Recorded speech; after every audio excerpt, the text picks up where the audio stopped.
Despite having objectively some of the best physical attributes you'll ever see for a quarterback, Justin Herbert is really divisive amongst fans and critics alike, and I think it's kind of amusing because to me he is definitely one of the best quarterbacks in the league.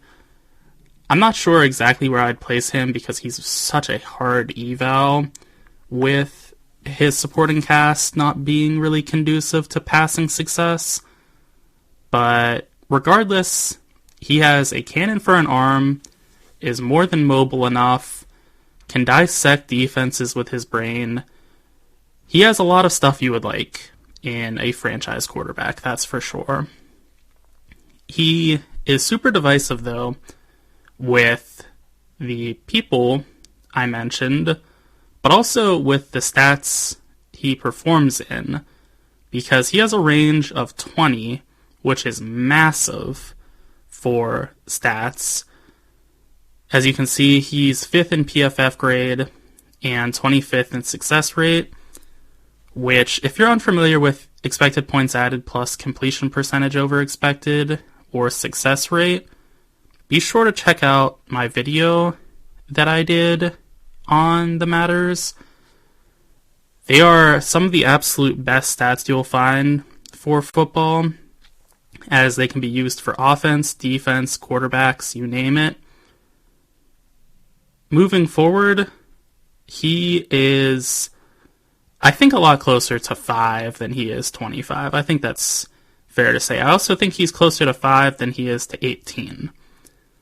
That's a little bit more of a hot take, but I don't think that's still too much of an outlandish idea. He is so good, and it can go a little bit unnoticed because his supporting cast is not reflecting too kindly on him. As we'll see, the supporting cast just is not there in a lot of different ways. With that said, the offensive line is the first part of that. They are 20th in pass blocking when combining PFF's pass blocking team grade with ESPN's pass blocking win rate. So, despite having Rashawn Slater and Joe Alt, an elite tackle duo for years to come, no less, they do not have very good pass protection. And that makes sense because their interior is really weak. Bradley Bozeman, in particular, is horrendous at pass protection. He is a valuable piece in some sense because he can run block very nicely, but he is just a disaster as a pass protector, and that holds back the team as a whole pretty tremendously. Moving to their weapons, they have some talent for sure, but I think they're being uplifted pretty handedly by Herbert. Ladd McConkey having a fantastic rookie year. I think it kind of goes a little bit underrated. He's 28th in yards per game and 29th in yards per reception. Those are great numbers. Those are legitimate wide receiver 1 type of numbers. Low-end wide receiver 1, but hey, I would take that in a rookie any day of the week. Quentin Johnston, there's a pretty steep fall-off quickly in production with Johnston. He's 63rd in yards per game and 12th in yards per reception. So he is more of a deep downfield burner than McConkey, which makes sense. McConkey is not the most gifted athlete, and Johnston is pretty much. He is 6'3" and has great speed, so it does make some sense that Johnston is able to get downfield with more efficiency. What doesn't make sense, though, is Joshua Palmer is 70th in yards per game and 6th in yards per reception. That is incredible stuff.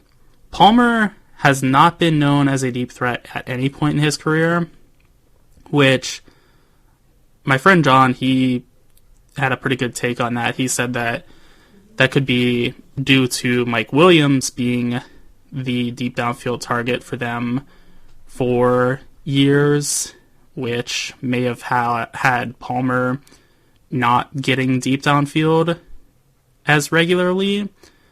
But still, I think it would show up to some degree if he had it. And he apparently has it.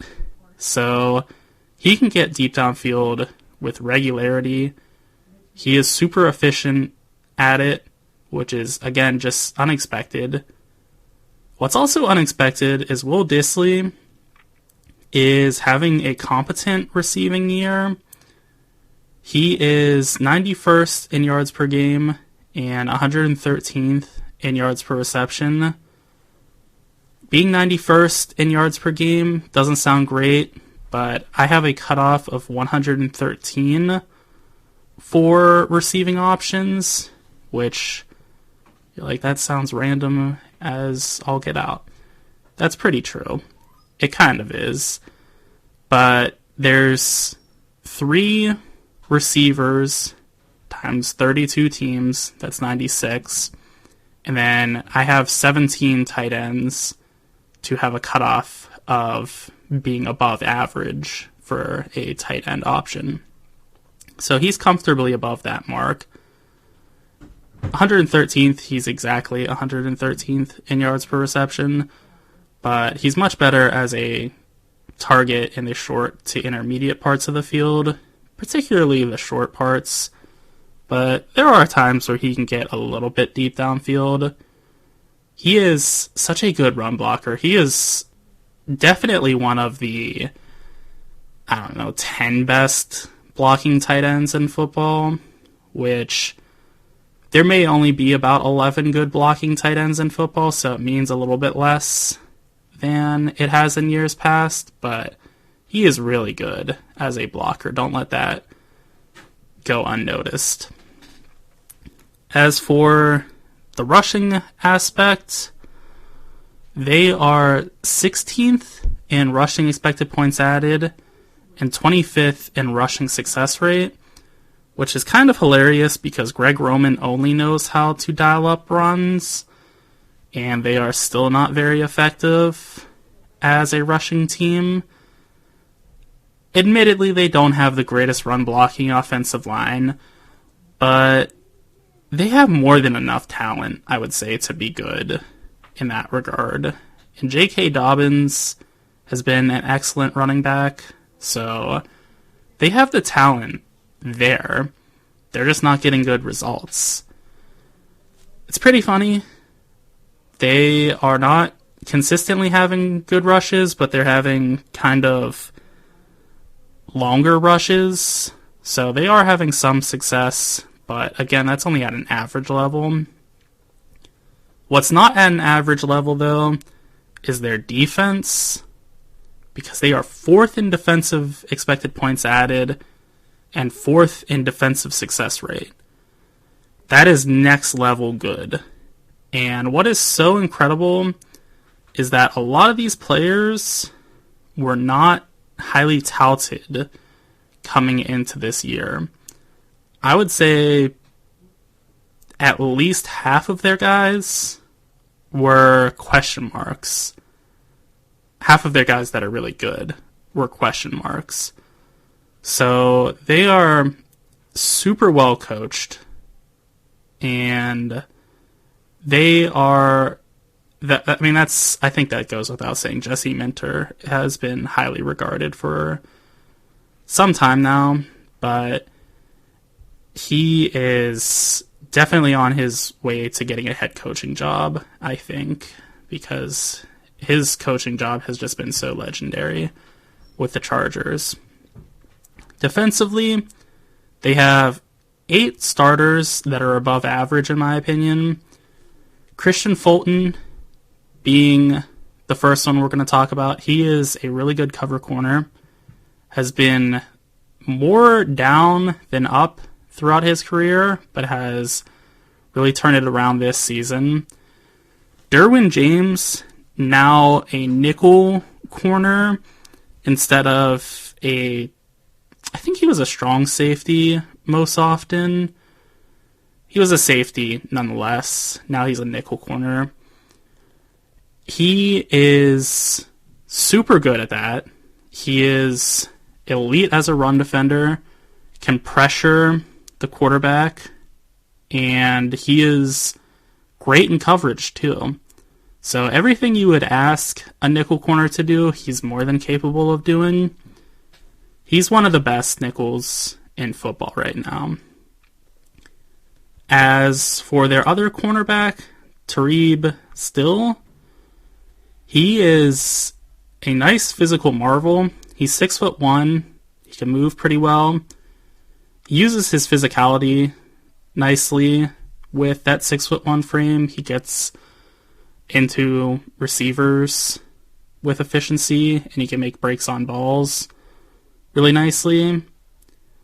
They have safety Elijah Molden. He's great in coverage. He's pretty darn good as a run defender also. But then here is where things really get popping off, as they have some of the best front seven players in football.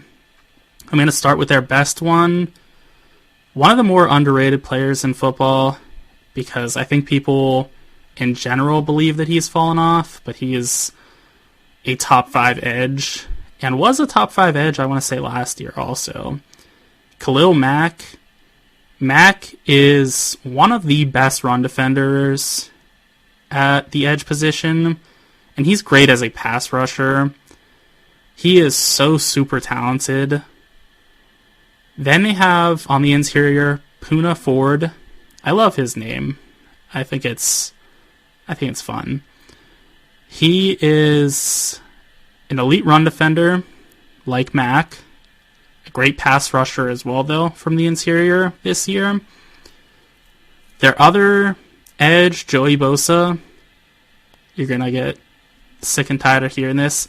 Great as a run defender. Very good as a pass rusher. I think he's fallen off a little bit as a pass rusher, but he's still more than good enough.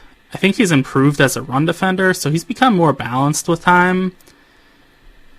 Their linebacker, Dayon Henley, one of the better cover linebackers in football. Super athletic, super smart, and is only going to get better as he gets more acclimated with the system he's running, which will hopefully be the case. Hopefully Minter will be their defensive coordinator for another year, and we can see even further gelling of their players. They have just one poor defender, which is really impressive because, again, they had a lot of guys that were question marks coming into this year. Their question mark that is bearing out is Alohi Gilman. He is a poor coverage defender at safety. He's good as a run defender, but he's not very good as a whole because coverage matters more, and he's easily targeted in that aspect of the game. Overall, though, they have one of the absolute best not run defenses. They do have one of the best run defenses, but they have one of the best defenses as a whole in the league. And they are one of the better teams in the NFL. They can definitely compete for a Super Bowl, and they're only going to get better more than likely because this year they just did not have a full roster constructed, but they can moving forward. Those are my thoughts on the Chargers. Be sure to let me know what yours are in the comment section, and also be sure to like and subscribe for more NFL content.